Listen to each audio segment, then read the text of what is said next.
This is the most controversial Assassin's Creed game ever, a Viking fantasy set in a massive open world that aimed to fix the past but only made things more complicated. Valhalla had everything: social stealth, improved combat, better exploration, deeper lore, and so on. So why did it feel so exhausting? Last time we broke down Odyssey's transformation of the series, but if Odyssey fully embraced the RPG formula, Valhalla couldn't decide what it wanted to be. So what did it get right and where did it completely go wrong? Stealth and parkour have always played a major role in Assassin's Creed, and after 2 games without social stealth, Valhalla finally brought it back. On paper, this should have been a huge deal, blending into crowds, sitting on benches, and using your hood to avoid detection. It seemed like a return to form, but in execution, it fell flat. The problem isn't just that the social stealth is underutilized, it's that the game barely gives you reasons to use it. Unlike the dense, crowded cities of older games, Valhalla's cities feel more scattered with fewer NPCs and even fewer guards. Social stealth rarely feels necessary. The game introduces a disguise system where Eivor must wear a cloak in distrust areas to avoid suspicion, which sounds immersive until you realize the AI is widely inconsistent. Sometimes enemies notice you immediately, other times you can walk right past them with no issue. It's clunky, unreliable, and often frustrating due to enemy placements and level design. That said, unlike Odyssey where you could literally turn invisible or negate fall damage with magical powers, Valhalla scaled things back to a more grounded approach. Skills and tools gave you more options, and with the guaranteed assassination toggle in the menus, you could one-shot assassinate enemies with the hidden blade. But while stealth saw some improvements, the same can't be said for parkour. Valhalla still uses Origins-based parkour system, and while the mechanics remain unchanged, better environment design makes a difference. England settlements, castles, and monasteries provide actual parkour routes, even if the movement itself feels sluggish. With fall damage returning, there's at least some sense of risk and reward again, but at its core, Valhalla's parkour is slow and lackluster. A far cry from the fluid free running of the older games. A few side activities like chasing down flying papers similar to Black Flag sea shanties try to encourage parkour in a more linear way. It's a small nod to classic AC, but it doesn't change the fact that parkour in Valhalla feels like a shadow of what it once was. AC Valhalla took Odyssey's already impressive combat and refined it even further. The game introduced more weapon variety, dual wielding any combination of weapons, dismemberment, and a stamina bar to add depth and challenge. Enemy variety also saw a major upgrade, with distinct archetypes and weak points making fights feel more dynamic than in Odyssey or Origins. On top of that, abilities found in the world and the unique skills unlocked from the skill tree made combat even more engaging. But while combat was better than ever, the RPG mechanics collapsed under their own weight. Unlike Odyssey where builds played a huge role in shaping your playstyle, Valhalla's progression system stripped away the importance of builds. Instead of chasing stronger gear or optimizing a build, you could stick with a single weapon indefinitely just by upgrading it. Skill tree upgrades, runes, and armor enhancements existed, but their impact on gameplay was so minimal that they barely mattered. Armor sets and weapons might have looked better than those in Odyssey, but they lacked depth. The skill tree was still there, yet instead of unlocking distinct playstyles, it mostly provided minor stat boosts with little impact on gameplay. Valhalla couldn't decide whether it wanted to be a full RPG or not, so it ended up somewhere in between, with a progression system that felt both shallow and unnecessary. One of the biggest strengths of the RPG-era Assassin's Creed has been their evolution in exploration, and Valhalla took this even further. It built upon Odyssey's improvements but made the world feel more organic.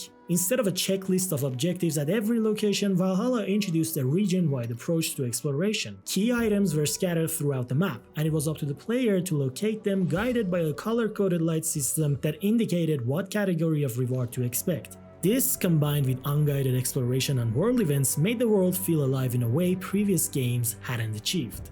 The game also allowed players to use a longship for river travel and raiding. While it added to the Viking fantasy, it rarely felt essential outside of the scripted moments. Being able to call your ship at any time and sail through England's rivers was a nice touch, but compared to Odyssey where naval mechanics played a larger role, though not as critical as in Black Flag, Valhalla's longship felt even less integral to the core gameplay. You could also raid monasteries and enemy camps for loot and materials to build your settlement. A solid feature, but one that never quite reaches its full potential. And Valhalla didn't stop there. With post-launch updates, it only got bigger, adding river raids, a roguelike mode, and entire new maps to explore. Speaking of size, Valhalla is one of the most content-rich entries in the series. The base game alone features multiple maps, including Eivor's dream sequences, and its DLCs expanded it even further. Beyond that, there were also lots of new activities to do in the world. For instance, you could engage in the Orlog minigame, drinking competitions, and rap battles, which are fun little additions. Although the Cairn minigame could have become a huge pain at times with the way the game's physics worked. Regardless, they were all a nice break from killing enemies, but Valhalla's biggest flaw was its pacing.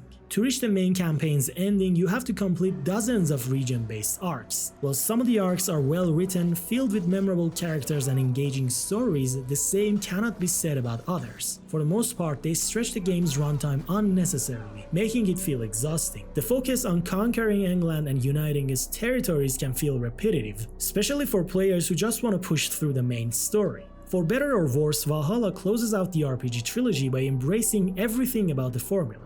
Its strengths, flaws, and overwhelming scale. Like Odyssey, Valhalla is packed with multiple storylines. It also marked the return of the Hidden Ones after their absence in the previous game. The story introduced us to Basim, an assassin who stands out as one of the series' best characters in recent years. Yet surprisingly, Eivor, the main protagonist, never joined the Brotherhood. Some fans loved this approach, claiming that it's good to have a fresh perspective outside of the opposing factions. Others hated it. Eivor wore a hidden blade, performed a leap of faith, blended into crowds, and even hunted down the Order of the Ancients, but never truly became an assassin. And that's the core of Valhalla, a Viking fantasy, a game that teases the Assassin's Creed experience but is mostly about Vikings. Moving on, unlike AC Odyssey, Valhalla's protagonist choice actually makes sense. While the female Eivor is the canon choice, playing as male Eivor also makes sense because Eivor is a reincarnation of Odin. The game handles the Isu lore far better than Odyssey, and its modern-day storyline finally gives that neglected part of the series some real direction, making it the best story in the franchise in a very long time. Valhalla also separated mythological content from the main map, placing them in Eivor's dreams where things could go completely wild. These sections took Odyssey's Fate of Atlantis concept and dialed it up to 11, with Dawn of Ragnarok being one of the most ambitious expansions in the franchise. The game also respected the lore by connecting many of the past Assassin's Creed games in interesting ways, but one thing that Valhalla lacks is the cinematic quality. The animations somehow look even worse than Odyssey, and the cutscenes feel stiff and robotic.